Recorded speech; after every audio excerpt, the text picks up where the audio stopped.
Halo, selamat malam rekan-rekan yang saya kasih dalam nama Tuhan Yesus. Kembali bersama dengan saya, Feby Timotius dari Bara Digital Ministry. Dan seperti biasa, malam hari ini kita akan kembali belajar kebenaran firman Tuhan.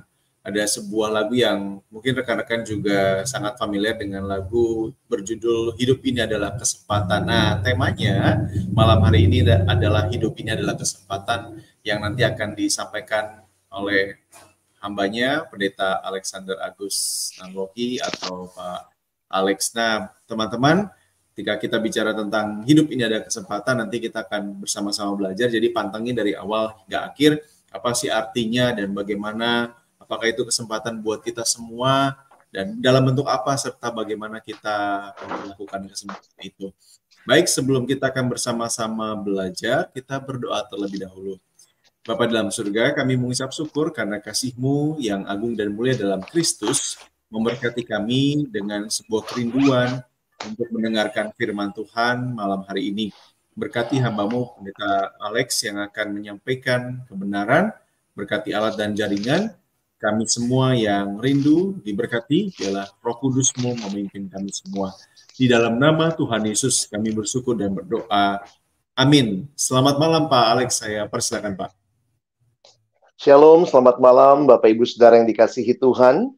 Bersyukur malam hari ini kita boleh kembali bersama-sama belajar kebenaran firman Tuhan. Kita sudah di penghujung dari bulan Januari, bulan pertama di tahun 2024. Dan kita bersyukur kalau kita boleh melihat setiap kesempatan yang Tuhan berikan ini menjadi kesempatan yang indah untuk kita boleh hidup di dalam Tuhan. Bapak Ibu Saudara yang dikasihi Tuhan, tema hidup ini adalah kesempatan, mungkin langsung kita ingat dengan nyanyian seperti yang dikatakan tadi. Tetapi mari kita melihat dasar firman Tuhan yang menolong kita memahami kehidupan kita di dalam Kristus. Kita sudah ada di tahun yang baru. Tentunya tahun yang baru seringkali dikaitkan juga dengan hidup yang baru. Mari kita lihat satu bagian firman Tuhan yang dituliskan oleh Rasul Paulus dalam 2 Korintus 5 ayat yang ke-17. Jadi siapa yang ada di dalam Kristus, ia adalah ciptaan baru. Yang lama sudah berlalu, sesungguhnya yang baru sudah datang. Menarik sekali kehadiran Kristus di dalam hidup kita, membawa pembaharuan. Menariknya, ketika Kristus hadir di dalam kehidupan kita, kita buka hati, kita menerima Dia sebagai satu-satunya Tuhan dan Juru Selamat, maka Paulus mengatakan kita punya dua babak hidup. Ada hidup yang lama, itu adalah hidup sebelum kita mengenal Kristus, tetapi juga ada hidup yang baru ketika kita telah mengenal Kristus. Bapak Ibu Saudara yang dikasihi Tuhan, kiranya di tahun yang baru ini kita pun juga terus boleh melihat hidup kita sebagai orang-orang yang telah diselamatkan di dalam Kristus. Kita bukanlah orang yang hidup di dalam hidup yang lama, tetapi kita ada di dalam hidup yang baru. Hidup yang baru yang Tuhan berikan juga disertai dengan kerinduan dan tanggung jawab yang seharusnya juga kita responi di dalam keseharian kita. Maka hari ini kita sama-sama akan melihat salah satu respon orang yang sudah dibaharui dalam Kristus, orang yang sudah percaya kepada Kristus, apa yang menjadi respon dari setiap kita. Efesus pasal 5 ayat 15 sampai dengan ayat 17. Mari kita perhatikan bersama-sama firman Tuhan berikut. Karena itu, perhatikanlah dengan saksama bagaimana kamu hidup. Janganlah seperti orang bebal, tetapi seperti orang arif. Dan pergunakanlah waktu yang ada, karena hari-hari ini adalah jahat. Sebab itu, janganlah kamu bodoh, tetapi usahakanlah supaya kamu mengerti kehendak Tuhan. Bapak Ibu Saudara yang dikasihi Tuhan, perhatikan dua kata pertama di dalam ayat ini. Karena itu. Kalau kita membaca tulisan, maka kalau kita bertemu dengan kata karena itu, maka itu tentunya merujuk kepada bagian sebelumnya. Apa yang menjadi hal yang disampaikan Paulus di dalam bagian sebelumnya, secara khusus di dalam kitab Efesus? Kalau Bapak Ibu Saudara membuka Alkitab cetak, kita akan melihat ya, dengan seperti ini, Efesus 4, Efesus 5, saya ajak kita perhatikan judulnya saja. Ada judul di Efesus 4 tentang manusia baru. Lihat yang saya lingkari. Lalu kemudian, di dalam pasal 5 kitab Efesus, judul yang diberikan oleh Lembaga Alkitab Indonesia adalah hidup sebagai anak-anak terang. Jadi kalau kita kembali melihat kepada ayat yang kita baca tadi, karena itu. Seolah-olah Paulus mau mengatakan, kalau kita memperhatikan konteks bacaan kita, karena kamu sudah menjadi manusia baru, karena kamu adalah anak-anak yang hidup di dalam terang, karena itu, nah jadi itulah cara kita mengerti bagian ini. Apa respon orang yang telah hidup di dalam Kristus, hidup di dalam hidup yang baru, hidup bukan lagi dalam kegelapan, tetapi kita adalah anak-anak terang? Salah satu yang menarik yang kita perhatikan di ayat 15, karena itu, perhatikanlah dengan saksama bagaimana kamu hidup. Bukan seperti orang bebal, tetapi seperti orang arif, orang yang bijaksana. Dan perhatikan ketika Paulus berbicara tentang memperhatikan kehidupan, itu terkait dengan penggunaan waktu di ayat 16. Jadi kalau kita review lagi, karena kamu adalah manusia yang baru di dalam Kristus, ayo hidup dengan bijaksana. Perhatikan hidupmu. Dalam hal apa?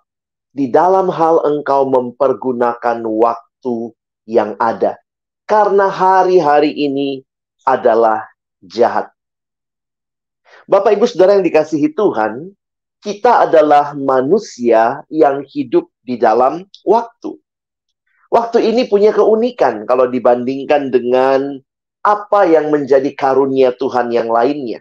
Tuhan memberikan kepada kita mungkin ada harta, ada kekayaan, ada skill, ada keterampilan, ada bakat, ada talenta.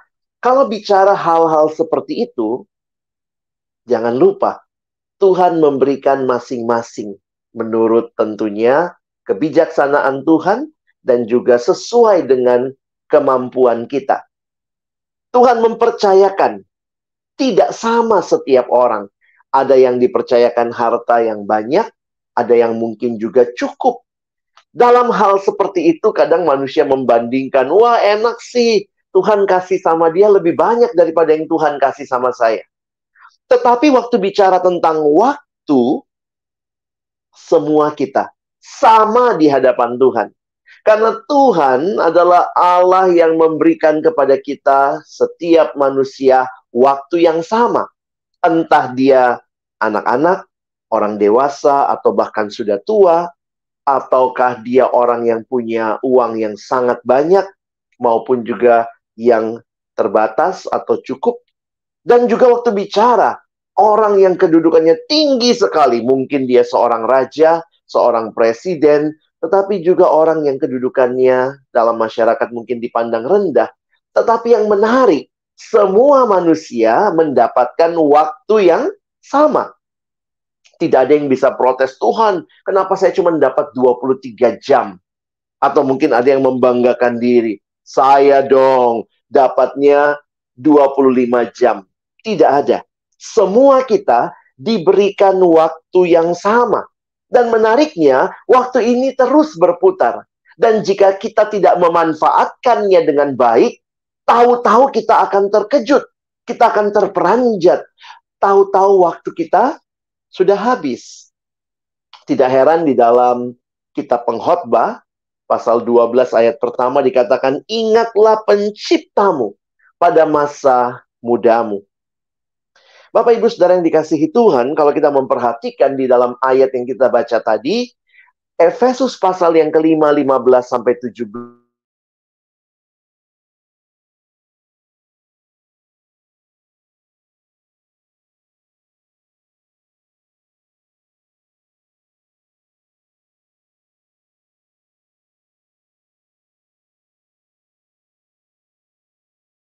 Kesempatan yang Tuhan berikan dengan bijak.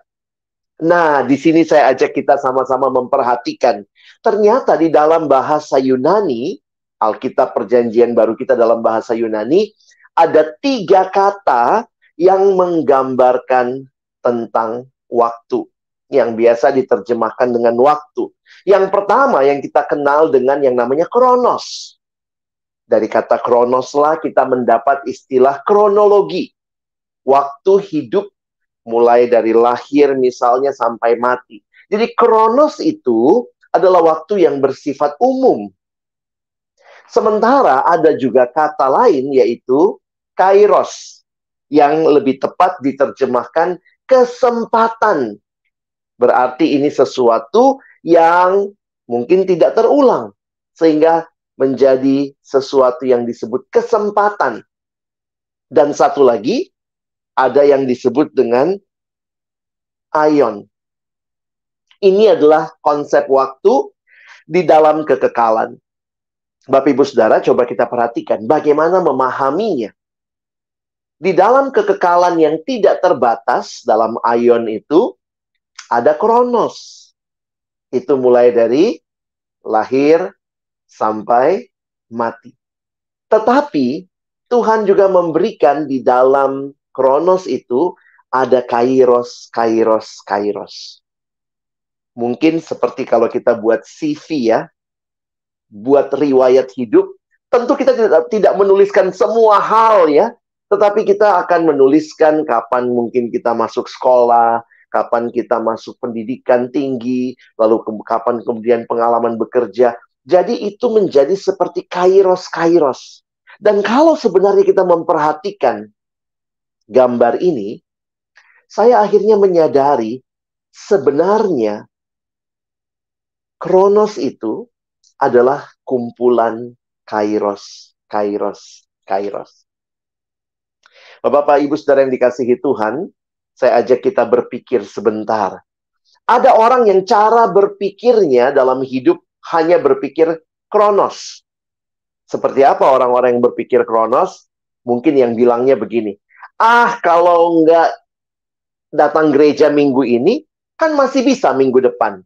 Itu cara berpikir kronos. Jadi, waktu hanyalah sesuatu yang terulang begitu saja. Ya udah, kalau nggak datang minggu ini, bisa datang minggu depan. Kalau nggak datang minggu depan, bisa datang kok bulan depan. Kalau nggak datang bulan depan, nggak apa-apa, 2 bulan lagi masih bisa datang. Itu cara berpikir kronos. Jangan-jangan kesempatan minggu ini, kesempatan terakhir yang Tuhan berikan untuk kita datang dan beribadah. Wah, rasanya, wow, jangan bicara begitu dong Pak Pendeta ya. Tetapi inilah cara mengerti waktu yang sering kali kita hanya melihatnya sebagai waktu yang terulang begitu saja. Ya sudah, hari ini adalah pengulangan hari kemarin. Dan hari besok adalah pengulangan hari ini. Sehingga orang-orang yang berpikir seperti ini menjadi orang-orang yang akhirnya tidak menyadari kesempatan. Karena itu di dalam mitologi Yunani, kalau Bapak Ibu ingat ya, orang Yunani itu semuanya dibikin dewa. Nah, salah satu yang menarik adalah gambaran figuratif yang diberikan tentang dewa Kairos. Mari kita lihat sebentar. Kalau Bapak Ibu googling, langsung ketemu ya. Dewa Kairos atau dewa kesempatan digambarkan sebagai seorang lelaki yang berjalannya sangat cepat. Mengapa? Perhatikan, di kakinya ada sayap.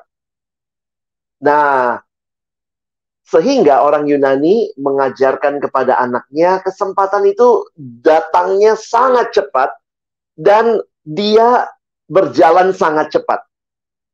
Dan menarik juga, Perhatikan rambutnya. Di bagian belakang itu botak licin, Bapak Ibu Saudara. Dan hanya ada sedikit jambul di depan. Sehingga orang Yunani mengajarkan anak mereka seperti ini. Kalau kesempatan itu lewat, sulit kamu kejar karena jalannya sangat cepat, di kakinya ada sayap. Kalaupun kamu bisa berjalan dengan cepat, dari belakang kamu ingin menarik rambutnya, jangan lupa, di belakangnya botak. Sehingga engkau harus menjambak dari depan. Kamu harus menunggu kesempatan ini dan mengambil kesempatan itu, bukan mengejar kesempatan yang sudah berlalu. Nah, apa kaitannya dengan bacaan kita tadi? Di dalam bacaan kita tadi ada kata waktu. Bapak Ibu masih ingat? Efesus pasal 5 ayat 15-16. Pergunakanlah waktu yang ada. Kira-kira kata waktu di sini dalam bahasa aslinya kairos atau kronos? Iya, betul. Itu digunakan kata kairos. Pergunakanlah sebenarnya kesempatan yang ada. Karena itu terjemahan Alkitab berbahasa Inggris, New International Version, NIV, menggunakan istilah making the most of every opportunity. Mempergunakan setiap kesempatan yang ada. Mari kita mengingat bahwa tahun 2024, Tuhan kembali memberikan kita kesempatan. 2024 bukan hanya pengulangan dari tahun 2023.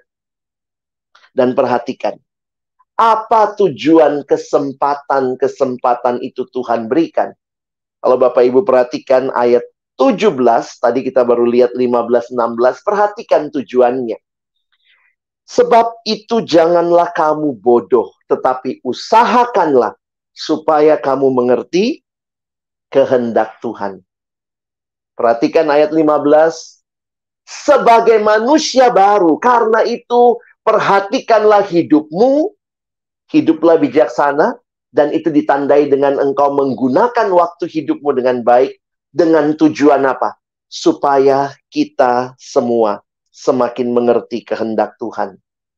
Bapak Ibu Saudara yang dikasihi Tuhan, mari jadikan setiap detik kehidupan kita, setiap kesempatan yang berharga, untuk kita makin kenal Tuhan, untuk kita makin hidup demi kemuliaan-Nya, demi kemajuan kerajaan-Nya.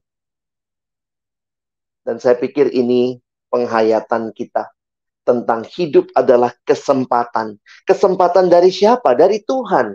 Orang bilang time is money. No. Bagi orang Kristen, kalau kita mempelajari ayat ini, time is not money. Time is life. Karena orang akan mengerti dan melihat hidup kita dari bagaimana kita menggunakan waktu kita. Kalau Bapak Ibu Saudara menggunakan waktu dengan baik untuk semakin mengenal Tuhan, orang pun akan bilang, oh dia orang yang hidup bijaksana. Tapi kalau hari ini kerjanya judi, besok waktunya habis buat judi, lusa juga judi, sampai tahun depan judi, orang akan menyebutnya penjudi. Apa yang saudara lakukan dengan waktu dan kesempatan yang Tuhan berikan menjadi nilai hidup saudara. Wah, dia penjudi. Kenapa? Waktunya banyak untuk berjudi. Dia orang bijaksana, dia orang yang cinta Tuhan. Karena waktu-waktu hidupnya, dia bukan hanya mengejar semua hal, tetapi dia memberi waktu dan kesempatan untuk semakin mengenal Tuhan. Bapak Ibu, saya tutup dengan satu pujian yang saya juga ingat. Ini bukan hidup, ini adalah kesempatan ya. Tapi kalimat dalam pujian yang berkata, terima kasih Tuhan untuk kasih setiamu. Di bagian akhir pujian itu selalu menegur saya ketika dikatakan, sebab hari ini Tuhan adakan syukur bagimu. Hari ini. Ini bukan sekadar hari yang mengulang hari yang kemarin. Tetapi hari ini, bagi setiap kita yang percaya, adalah hari yang Tuhan berikan. Tuhan yang adakan. Karena itu pakailah dengan baik setiap kesempatan itu. Dan kita naikkan syukur kita kepada Tuhan yang telah memberikan kesempatan hidup bagi kita. Kiranya Tuhan menolong kita boleh menggunakan waktu-waktu hidup, kesempatan-kesempatan yang Tuhan bentangkan sepanjang 2024 untuk kita juga terus semakin mencintai Tuhan, menggunakan setiap kesempatan untuk semakin mengerti dan melakukan kehendak-Nya. Amin. Amin. Baik, terima kasih Pak Alex untuk penjelasan dan juga boleh menolong kita, dan ini jadi tantangan tersendiri buat kita. Ini menarik Pak, karena di zaman ini kan orang berkata bahwa rasanya waktu tuh udah habis ya. Artinya buat bekerja, melakukan segala sesuatu yang semua orang lakukan, sehingga ini fenomena ini apakah juga membuat seperti dalam tanda kutip quote and quote-nya adalah normalisasi bahwa ya semua orang juga begitu Pak. Nah misalnya dalam konteks misalnya bekerja atau menjadikan, bahkan ada orang yang menjadikan hobi sebagai sebuah pekerjaan, sehingga rasanya kita agak, apakah itu, ya itu kan memang agak sulit ya Pak, kalau misalnya orang berkata bahwa segala kesempatan itu pasti untuk kemuliaan nama Tuhan. Tapi bagaimana cara kita juga melihat fenomena misalnya ada anak-anak muda yang main game online itu sebagai sebuah bukan saja hobi tetapi mendapatkan pendapatan misalnya. Itu kan dalam tanda kutip kita yang tidak melakukan itu seperti kayaknya menyanyiakan waktu, tapi bagi mereka itu sesuatu yang berharga. Nah ini bagaimana melihat ini sebuah sesuatu yang bisa tidak dipertentangkan, tetapi mungkin Pak Alex juga bisa, oh ya nggak apa-apa gitu ya, atau saya nggak tahu gitu ya nggak apa-apa misalnya tetap melakukan itu, tapi nah apa yang menjadi base-nya Pak, supaya segala sesuatu yang kita lakukan itu memuliakan Tuhan Pak. Iya, sebenarnya begini Pak ya, saya melihat dulu cara pandang kita, atau saya lah ya, cara pandangnya adalah kita menempatkan prioritas ya, kayak Tuhan nomor 1, lalu nanti nomor 2 adalah keluarga, nomor 3 adalah mungkin pasangan, atau mungkin pacar kalau yang masih muda, lalu teman gitu ya. Sehingga seolah-olah setiap kali kita mengurutkan prioritas, Tuhan selalu bisa kalah begitu ya. Nah, tetapi ada satu cara berpikir yang lebih baik dan saya pikir lebih sesuai dengan Alkitab ketika kita membuat lingkaran, di mana lingkaran itu di pusatnya Kristus. Di pusatnya segala-galanya demi kemuliaan Tuhan. Dan kemudian setiap aspek dalam hidup, entah itu keluarga, hobi, pekerjaan, harus berpusat kepada Kristus. Jadi, waktu kita melakukan hobi, kita tidak merasa kayak begini, wah ini saya harus Tuhan nomor 1 dulu nih, baru saya boleh lakukan hobi. Tetapi ketika kita memakai waktu yang Tuhan berikan, dan Tuhan juga memberikan waktu kita rekreasi ya, makanya dalam kekristenan kita ada hari Sabat, kita recreate lagi, diciptakan ulang. Nah, itu menjadi kesempatan di dalam hobi kita, apakah kita tetap memuliakan Tuhan?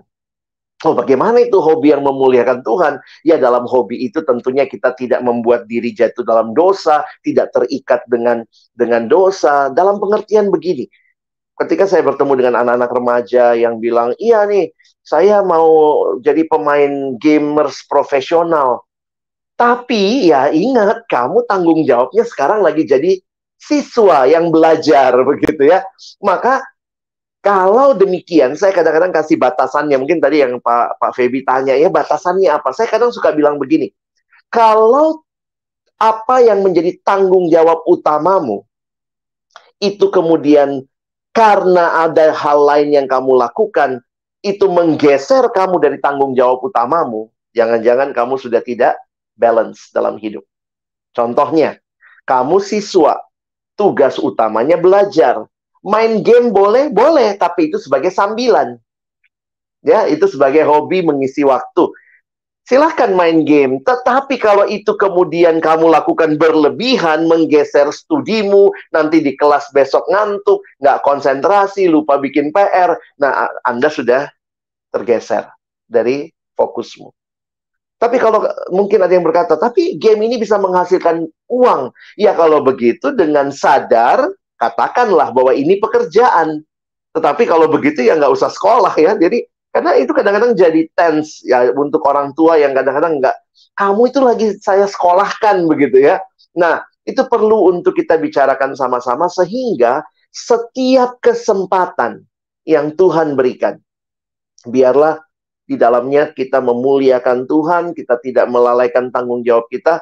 Dan ada juga yang begini ya Pak, karena main game, makan telat, lalu kemudian nggak makan, nggak pindah dari depan gadget, akhirnya kena sakit mah, anak masih muda udah GERD gitu ya. Saya pikir wah ini tidak bijaksana menggunakan hidup ya. Nah tapi itu kira-kira contoh yang saya pikir saya tidak melarang orang-orang yang memang bermain game, tentunya game yang baik ya.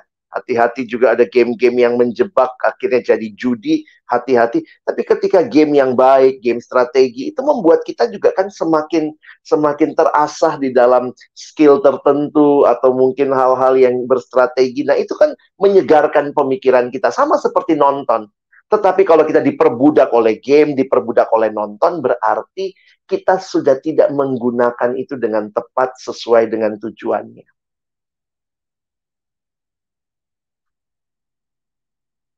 Baik, baik. Terima kasih Pak Alex. Ini menolong kita semua ya.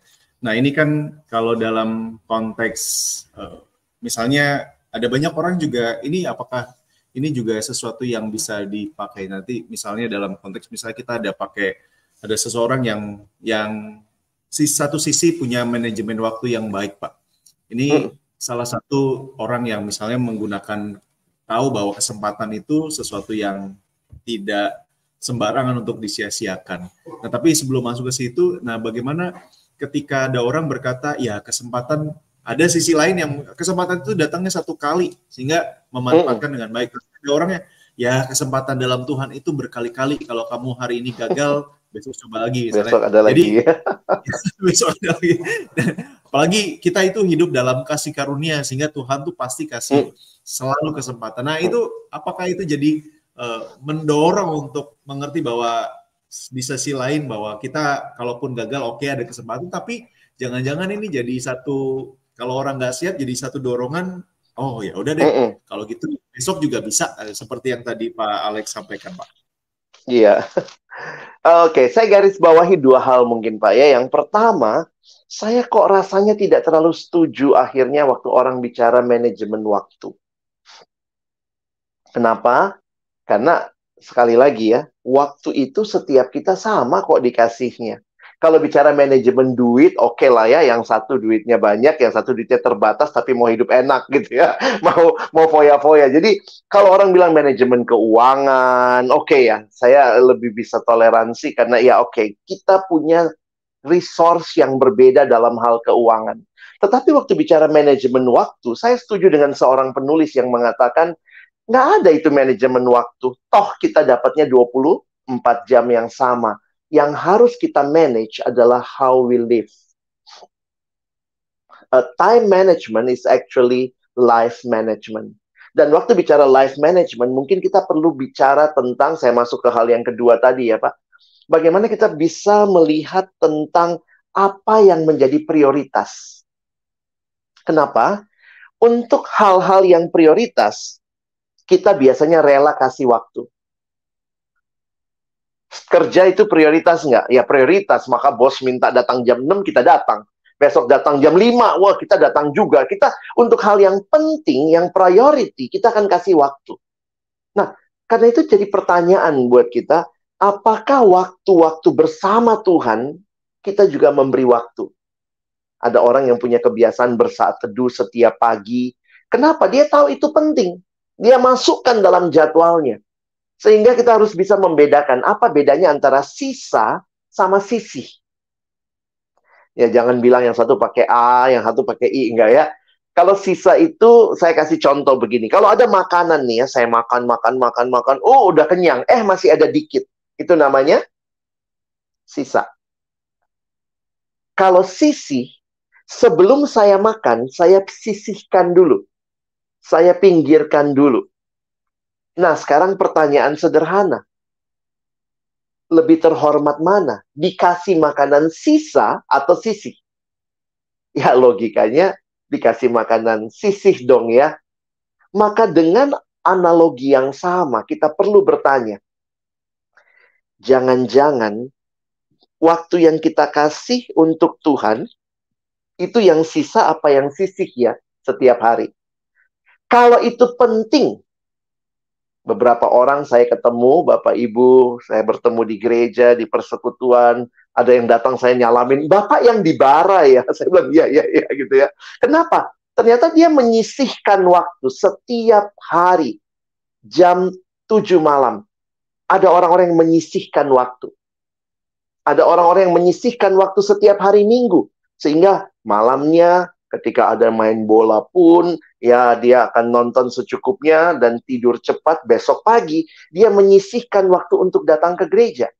Jadi orang yang tidak menyisihkan akan ngomong, besok gue lihat deh sebangunnya deh. Kalau bangun ya ke gereja, kalau enggak ya enggak gitu ya. Nah, jadi yang pertama tadi time management is actually life management. And life management is about life priority. Dan priority akan membuat saudara dan saya menaruh hal-hal yang penting. Nah, lalu yang ketiga mungkin ya, yang menjawab pertanyaan Bapak yang terakhir tadi, jangan menggunakan excuse ya. Wah, Tuhan kan berkarunia, kalau kita nggak berhasil hari ini, besok ada lagi. Ingat selalu, jangan-jangan ini kesempatan hidup terakhir kita. Jadi, saya sangat percaya Tuhan punya anugerah. Tuhan memberikan kesempatan kedua, kesempatan ketiga, kesempatan keempat. Tapi ingat kalimat firman Tuhan, janganlah engkau mempergunakan kemerdekaanmu, termasuk kemerdekaan untuk, nanti besok ada lagi, untuk kesempatan melakukan dosa. Tetapi layanilah Tuhan dan sesama. Itu kalimat Paulus yang ada di dalam kitab Galatia, kalau saya tidak salah ingat. Pergunakanlah kemerdekaanmu. Betul Tuhan ampuni, betul Tuhan kasih kesempatan, tapi jangan kemudian jadi ada jatah, enak besok pakai jatah, gitu ya. Jadi kalau kita benar-benar mengerti apa artinya dibebaskan, diselamatkan, dikasih kesempatan, kita tidak akan hidup sebagai orang yang menyia-nyiakan kesempatan atau akhirnya mempermainkan kesempatan yang Tuhan kasih. Mungkin itu, Pak. Setuju Pak. Ini jadi dalam konteks ini, mungkin ini pertanyaan terakhir dan nanti bisa sampaikan kalau ada closing statement atau ini jadi hal yang Pak Alex perlu juga sampaikan di dalam tantangan kehidupan kita. Ini kan tadi luar biasa ketika kita menempatkan sesuatu itu sangat penting dalam hidup kita, jadi kita mau spend time, kita bisa bukan hanya sisakan tapi bahkan prioritaskan dan sisihkan waktu, kesempatan, dan segala sesuatu yang kita punya. Jadi, nah apa yang sebenarnya seharusnya setiap kita orang Kristen itu menolong kita untuk menjadikan Kristus itu sebagai prioritas dalam kehidupan kita, dan tadi dalam konteks sebagai pusat, Pak. Apakah ini juga berkaitan dengan mungkin relasi atau bahkan kenapa ada orang yang sulit untuk kayaknya Yesus tuh bukan prioritas dalam hidup saya. Ini bagaimana, Pak? Kekristenan bukan sekadar agama atau beragama yang di dalamnya hanya ritual, datang ke gereja, baca Alkitab, kasih persembahan. Christianity isn't just a religion. Pasti ada aspek agamanya. Karena ada ibadahnya, ada liturginya. Jadi kekristenan adalah agama, tetapi lebih daripada sekadar agama. Christianity is about relationship with Jesus. Relationship with God through Jesus Christ. Jadi, kalau kita mengatakan kita adalah orang Kristen, orang-orang yang berelasi dengan Allah, maka jangan lupa, di dalam semua teori relasi, itu bicara investasi waktu. Makanya juga kalau kita bicara married ya, pernikahan, pacaran, ya namanya kita berelasi ya harus kasih waktu. Dan seringkali justru relasi kita diukur dari mana? Dari waktu yang kita spend bersama. Wah, dia udah nggak ngomong sama istrinya 7 tahun. Ya, udah jelas relasinya pasti buruk begitu ya. Nah, jadi waktu kita bicara dengan Tuhan, apakah kita datang kepadanya sebagai umat, anak-anak yang datang kepada Bapa kita, yang kita membangun relasi? Karena itu tidak heran kalau kita mau membangun relasi, maka dalam sekolah minggu kita udah belajar dari kecil ya. Gimana adik-adik bertumbuh? Baca kitab suci, doa tiap hari kalau mau tumbuh. Pertumbuhan dalam pengenalan akan Tuhan melibatkan investasi waktu dan cara yang Tuhan sediakan. Dia beri firman-Nya. Firman-Nya menjadi kesempatan kita makin kenal siapa Tuhan. Di dalam doa kita bercakap-cakap dengan Dia. Karena itu dalam kekristenan kita punya kebiasaan disiplin rohani, salah satunya saat teduh, membaca Alkitab dan berdoa setiap hari. Dan saya pikir ini sebuah disiplin yang baik untuk membangun pengenalan. Ingat, bukan saat teduhnya yang menjadi tujuan akhir. Akhirnya saat ini saya saat teduh. Nanti kalau ditanya kan nggak enak nggak saat teduh ya. Jadi bukan kita mengejar absen hari ini ya saat teduh, besok ya saat teduh. Tetapi saat teduh kita menjadi kesempatan kita makin kenal Tuhan. Kita makin mau mencintai Dia. Dan harusnya itu yang menjadi semangat kita. Nah, jadi terima kasih kalau tadi Pak Feby ingatkan hal seperti ini. Ya, inilah yang kita harus lakukan. Makanya waktu saya mengerti kembali ayat tadi, menarik kalimatnya. Sebab itu usahakanlah supaya kamu mengerti kehendak Tuhan. Hidup kekristenan terkait dengan penggunaan waktu, penggunaan kesempatan. Kesempatan untuk apa? Untuk terus bisa mengerti kehendak Tuhan. Silahkan lakukan semua hal, pekerjaan, hobi, keluarga, sekolah, kampus. Tetapi setiap kesempatan itu, kalau kita tiap hari diterangi oleh firman Tuhan, seperti Tuhan memberikan kita kacamata baru. Melihat dosen masuk, kita akan melihat ini kesempatan saya kuliah. Ketika kita lihat bos kita di kantor, Tuhan kasih kacamata baru untuk mungkin, wah bos saya sangat mengerikan. Itu kesempatan kita doakan dia. Jadi kalau kita hidup dalam Tuhan, maka semua hal berfokus kepada Tuhan. Seperti Tuhan berikan kacamata baru untuk meresponi hal-hal yang sangat biasa. Datang ke kantor, ketemu orang, macet di jalan. Tetapi itu semua bisa menjadi kesempatan kita berfokus kepada Tuhan. Jadi sebagai penutup, saya cuma ingin mengingatkan kita sekalian, pakailah setiap kesempatan untuk makin kenal Tuhan, dan secara khusus berikan waktu saudara untuk punya kesempatan membaca, merenungkan firman Tuhan, dan kiranya ini akan menolong kita melihat hidup kita lebih utuh. Amin. Baik, terima kasih Pak Alex buat kesempatan ini. Ini luar biasa ya, kesempatan untuk kita merenung lebih dalam lagi bagaimana sekarang posisi kita masing-masing, saya, Pak Alex, dan kita semua yang bersama-sama mendengar. Dan jangan sampai kesempatan itu terlewat begitu saja dalam kehidupan kita. Baik, terima kasih Pak Alex buat malam hari ini. Saya persilahkan untuk menolong kita menutup di dalam doa, Pak. Baik, mari Bapak Ibu Saudara kita berdoa.